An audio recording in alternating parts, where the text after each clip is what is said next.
Welcome to the Stolen Goodbyes podcast with me, Karen Rice. This is being recorded remotely due to the COVID-19 restrictions. Today, I'm joined by Neil Robinson from Hordern and Durham, who lost his partner, Susan Porter, to COVID-19 on May the 1st. She was 58 years old. Welcome, Neil. Morning. Thank you for joining the podcast. It's a pleasure.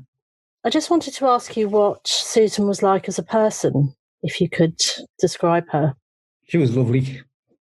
Anybody she ever met, they instantly fell in love with her. She was that sort of person. She could talk to a managing director, and she'd talk to somebody sleeping in a shop doorway. That's the sort of person she was.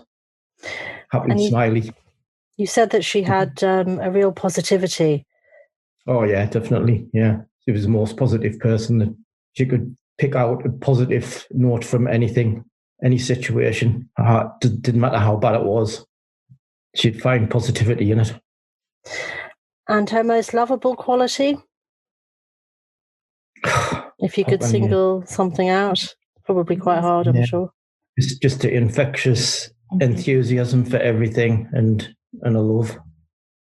And tell me, you had an interesting history together because you were childhood sweethearts, weren't you?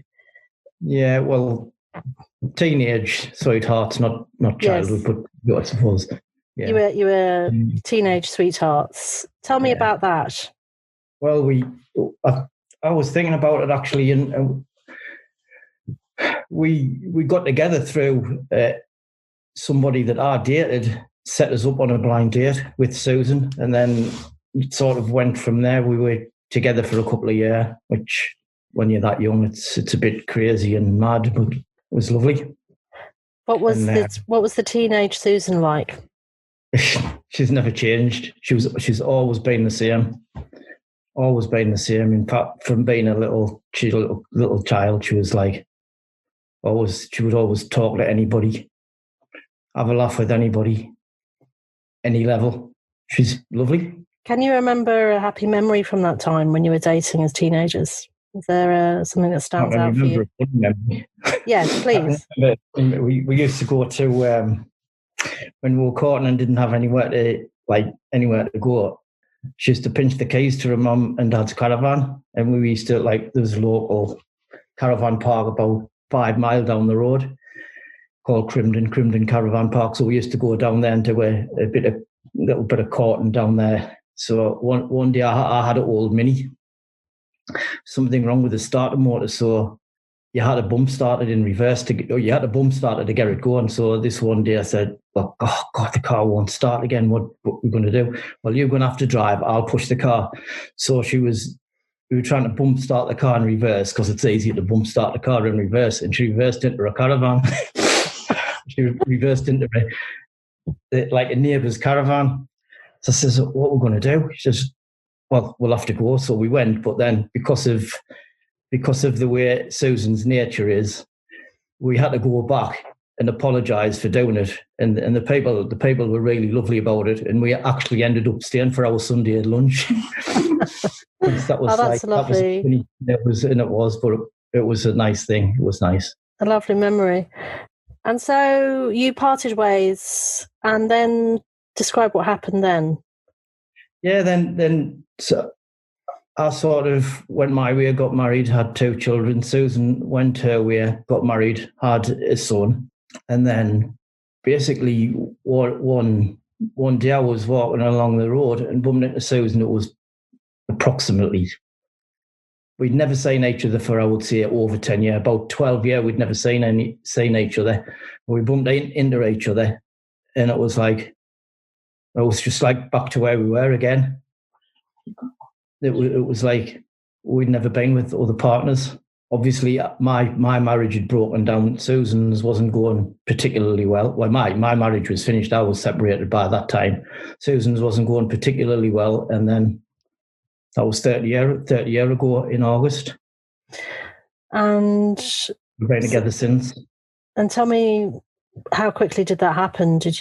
Was it within weeks or months? It was 3 months, I think. 3 months from meeting nature that actually Susan moved into my house. So it must have been a very strong connection. Yeah. Yeah. How would you describe that connection? It was just like it was supposed to be.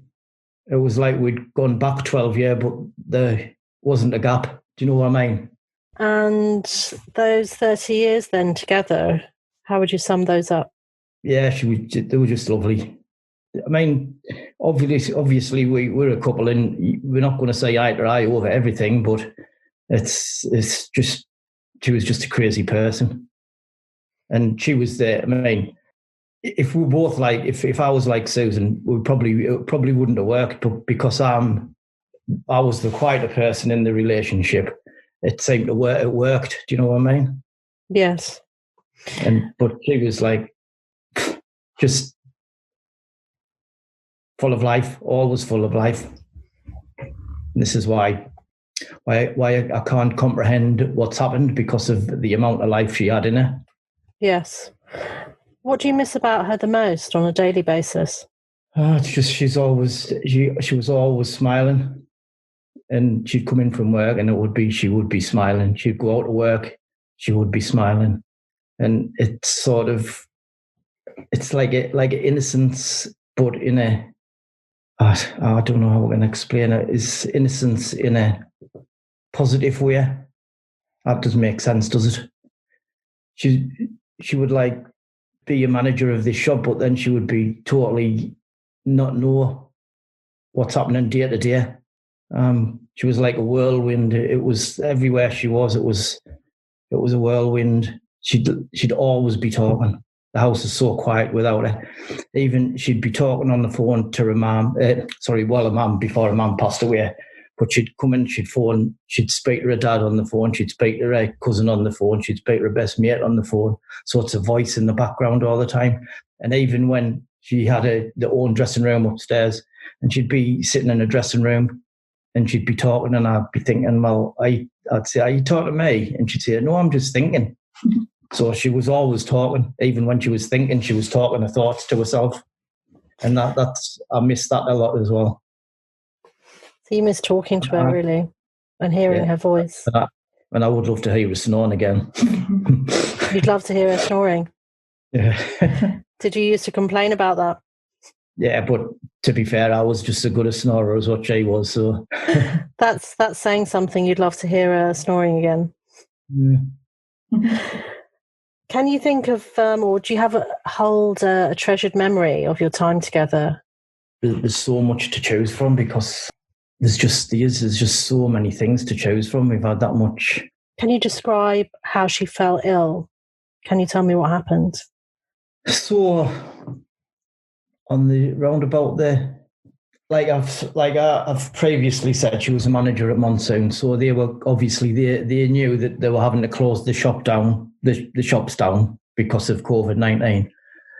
So they were on closing the shops down. There would be the weekend of the 21st of March.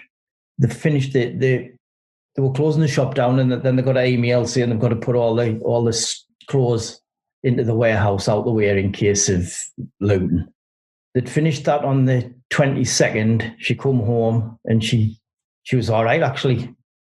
The 23rd was the day that we were told we had to go into lockdown.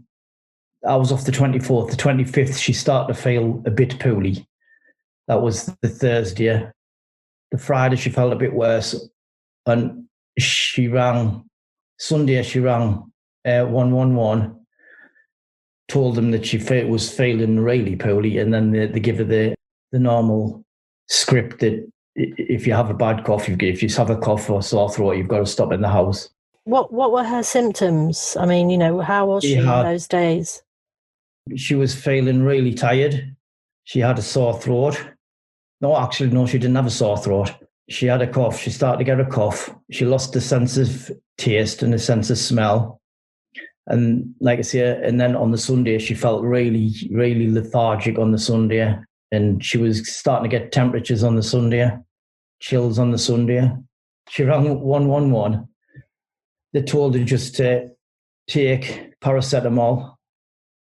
On the Monday, she rang the doctor, and the doctor said, yeah, well, it sounds as though you've got the classic symptoms of COVID-19. You'll have to ring me at work because I've still been working. So she had to ring me, and I had to come home and self-isolate with her. That week she was really rough that week. Hot and cold, coughing all over the place. Like I say, a sense of smell and a sense of taste. She couldn't eat because she said it's pointless eating because I can't taste anything, but she didn't have any appetite anyway. So, and things gradually got worse through the week. She started to have a sort of involuntary, like, gasp of air, sort of breath every like, maybe every hour. Suddenly she'd just go like that. And I'd say, well, what's happening there? She says, I don't know. It's just happening. This is in between feeling like pretty rough. But apparently when the paramedics came, she asked what that was. And the paramedics said it was your body, your own body, knowing that it needs to take more oxygen than there. So this was another thing that if I think back to the beginning of the week when she started to have these involuntary intakes of air, was when we should have gotten in touch with the hospital or getting in touch with them to say she needed to go to hospital now. But because of the way Susan was, she didn't want to put anybody to bother. She'd be saying, well, no, my breathing's okay. But obviously it wasn't, because she was having to take this extra oxygen in. She wouldn't have the paramedics come out until the Friday, when I said, Susan, she was that bad that she couldn't even sit up to take a paracetamol. And I said, we've got to ring an ambulance to come and have a look at you. And that's when she went into that was the day she went into hospital, or the night she went into hospital. How worried were you at that point? I was worried, but not to the point that I thought she was going to pass away. I thought she'd go into hospital. In fact, when she went out the door, I kissed her on the forehead. So I kissed her on the forehead and said, you'll be all right. I'll see you next week, man. You'll be all right. You just need a rest and some oxygen. And did she speak? Did she speak to you? Was she able to speak? She didn't. She just said, I'll be all right. She just said, I'll be all right. And we didn't have a conversation because the paramedic, there was a paramedic here and two paramedics, because the first guy turned up in his car and then the ambulance came with other paramedics. So they were trying to get her into the ambulance. What happened after she went to hospital? She went in on the 3rd of April. So on the 5th of April, she felt really, really poorly on the 5th of April, which was my birthday. And we had to have this was when we had our first conversation about, she thought she was dying. At that time, we had to have a conversation about her wishes, what she wanted, because she's only young. She's not going to die.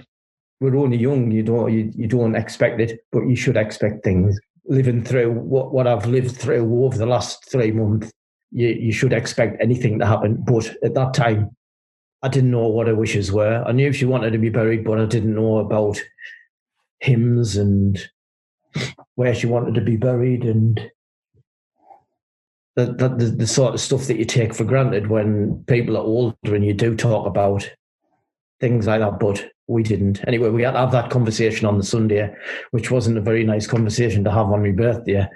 So she was quite clear about those things. She would have known what she wanted, yeah. Well, she did know what she wanted, yeah. That was our first conversation. We had to have another one later on. What an incredibly hard conversation for you to have. Oh, yeah. It was terrible, right? Yeah. It was, yeah. And I can imagine. And Susan was by herself. Well, I mean, I was by myself in here, but I was at home. She was by herself in an isolation ward in a hospital. So God knows how she was feeling. She'd have been terrified. How strong she was to she was strong. Yeah, she was a fighter. She was fighting all the time. In fact, Sunday, she felt as though she was really struggling, and she felt that she was going to die on the Sunday.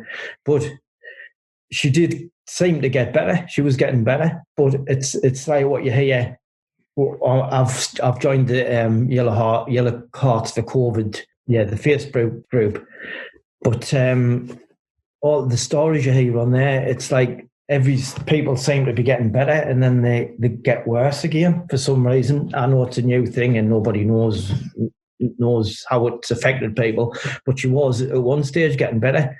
She had to have a oxygen hood on the Sunday afternoon, I think the Monday, and then on the Tuesday she FaceTimed us again, and she just had a little tube up her nose, and I'm thinking, oh yeah, great, you're going to be out by the end of the week.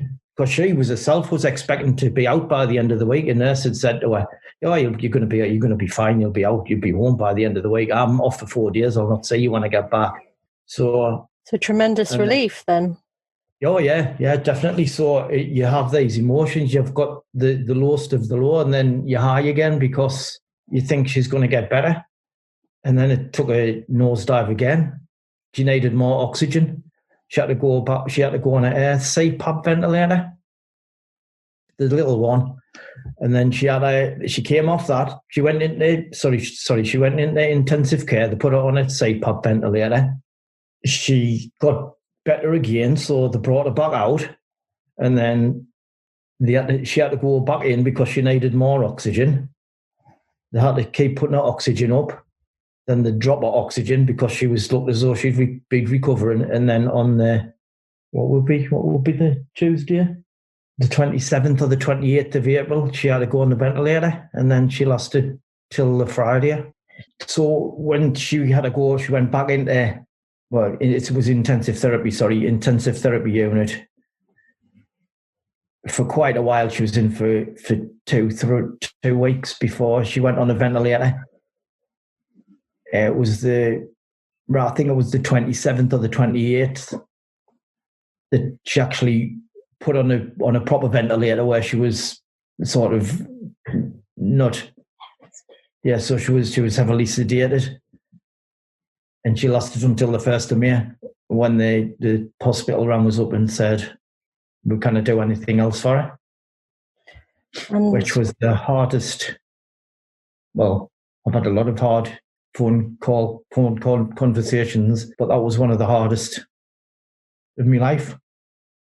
Were you able to see her? How did it? You mentioned no. I didn't have a lot of conversations with doctors. I think the amount that she was in hospital, a little bit less than a full month, and I probably had 4 conversations with the doctors actually telling us what the whole situation was. One of the conversations was that, well, we didn't think we had to ring you because we let Susan have her phone to keep in touch with you. But the sort of person that Susan was, she wouldn't have been telling us the truth to hide the truth from us because she wouldn't want us to be worried. One of them conversations was the doctor ringing us up to tell us that they couldn't do anything else for her. That was on the Friday. Do I want to go in and see Susan through a window? Obviously, I couldn't speak to her because she was on the ventilator, and that was the closest that would get through a window. And I had to I was just standing trying to, while I was talking to her, trying to convey my thoughts to her, but obviously, yeah, it's not going to work. But I just had to say my piece in my head to her through a window, which was the worst. The whole thing about it is that I know for a fact everybody else who's been in this situation, we would all have just sat beside the bed to be with them, and it didn't matter if, we would all found our own PPE if that's what it needed to be. Nurses and doctors are going in with PPE on, so we should have been allowed to go in with our own PPE and just to be with them and give them the dignity of being with somebody who they loved in the worst time of their life. And so she was obviously in a private room, was she? And then there was just a window into the room, and you just could see her through the glass, was it? Yeah, that's right, yeah. And she was sedated at the time? Yeah, she was sedated, yeah. She still had the... obviously, it just looked like Susan asleep, but she had the ventilator tubes in the throat and the mouth. So it wasn't a case that she could hear your words? No, she couldn't hear me words at all, no. She was totally out of it. There was a nurse there. The nurse was being lovely to her. She was just rubbing her hands and rubbing her head. But It's not. She doesn't know the nurse, but I wanted to be with her. Of course, that's so hard. That's so hard. Do you recall the last conversation you had with her? She said, she told us that she loved us, and she said the doctors told her she's got to go on a ventilator or she'll die. She said, I love you, I'll beat this, and I'll set you on the other side. On the other side of illness, not on the other side of wherever we go. Yeah, incredibly strong again, and positive. She was a strong woman. Yeah. It's heartbreaking. She wasn't particularly religious, but she had strong spiritual beliefs. How do you feel about the fact that you couldn't say goodbye to her? I'm gutted. Tell me about what happened afterwards. Were you able to do a funeral? The churches have been shut, so there was 12 people allowed around the grave to have a small gathering to to send her off on a journey. But it was very sad the day. But if you saw the amount of flowers that she had, and the amount of people that were, because she was loved by a multitude of people. Everybody from the close where we live, they were all standing out, clapping her off in the hearse, because the hearse left from home. And up the top of the street, there must have been 200 people standing up the road, clapping. And then when we actually got over to the cemetery, again, there was over 100 people just spread about in the cemetery, just clapping her as she came into the graveyard. It was lovely. She would have liked a traditional funeral because she was a traditional type of girl. But if she could, she would have been proud to see what was happening on the day. And to be fair, it was lovely. It was a lovely day. The amount of flowers she got was unreal. The hearse was full of flowers, and the roof of the hearse was completely covered with flowers. A great show of support. Yeah, I've got a photograph on me phone of all the flowers. I'll send you on the grave when she was interned. I'll send it to you one day. So were you able to fulfill some of her wishes that she'd mentioned to you from the hospital in terms of? Well, her mum passed away 3 years ago, and she said on the second conversation we had, she said, "Will you see if you can get as close to me, mum, as you can, and at the very least try and get as close to Andy Elder, who'd she'd only recently passed away. I think it was about 18 months after her mum, so that's her mum's sister. But as it happens, I've managed to get a grave right in front of her mum, so she's like at her mum's feet. Oh, fabulous. That must be a big comfort. She would be over the moon with that. Yeah, well done. If you could go back and change anything, what would it be? There would be all sorts of stuff that I wouldn't want to change. All sorts of things, when you think of, I could have done this better and I could have done that better and I should have done this and I should have done that. But I think, I don't know, I just would want her to be here, so just protect her before she got this virus. I don't know how it would possibly have done it, but that's what I would want to change. I wouldn't want to change anything about Susan because she was lovely anyway. And what are the emotions that you're left feeling now? Oh, all sorts. Anger at the government, because I think they could have handled things totally different. Sadness because, not for me, but sadness for what Susan had to go through and the fight she had to put up. And she still ended up dying, so she should have just went on a ventilator straight away instead of, because she had a conversation with the doctors and they were asking, well, do you want to go on this ventilator or do you want to go on that ventilator? And if they'd just done this in the first place, put it on the ventilator, then she would have had to have relaxed and been asleep. But because of the sort of person she was, when she was in the hospital, she's ringing all her friends and FaceTiming her friends, and the friends are ringing her and FaceTiming her. So she didn't get the relaxation that she should have had, the rest and the recuperation. Yeah. I think they shouldn't have give her a phone. I think rather than waiting until you have trouble breathing, I think people should have been going into hospital earlier. I think the government have seen what's happened in Italy, and they've panicked and they've thought, oh, we don't want our national health to get into this situation. We'll tell people to stay at home until the last possible minute. And I personally think that was the wrong thing to do, because if Susan should have gone into hospital 5 days earlier than she did, but it was only because she didn't want to put pressure on the NHS because she thought she could breathe properly. Well, in fact, she couldn't breathe properly because she had these involuntary gasps of breath. So to me, she should have gone in. They're telling people to do all the wrong. They should have been doing things quicker than they did. What would you like to see happen now, just in terms of the way the government has and is handling things? I think there should be a full inquiry into why things haven't gone. Why we've got the most deaths in Europe than everywhere else. Why? When we're supposed to have the best national health in the world. I think we definitely need a full inquiry. What's the one thing you wish people understood about what you've been through? I wish they felt the pain that you feel when you're having to go through this.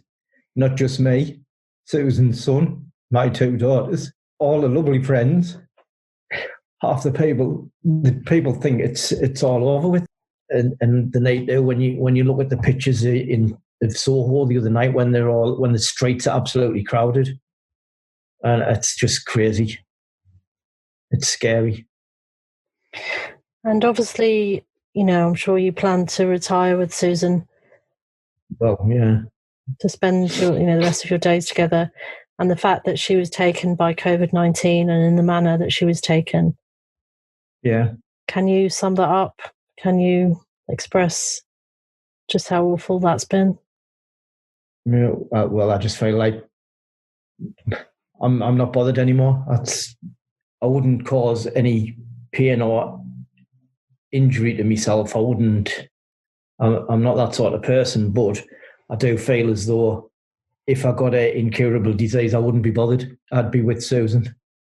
That's how much pain I feel. Neil, thank you so much for sharing that with us today. I know it's an incredibly hard time, and to speak, so fully about her. Very brave, very strong. Thank you. Thank you.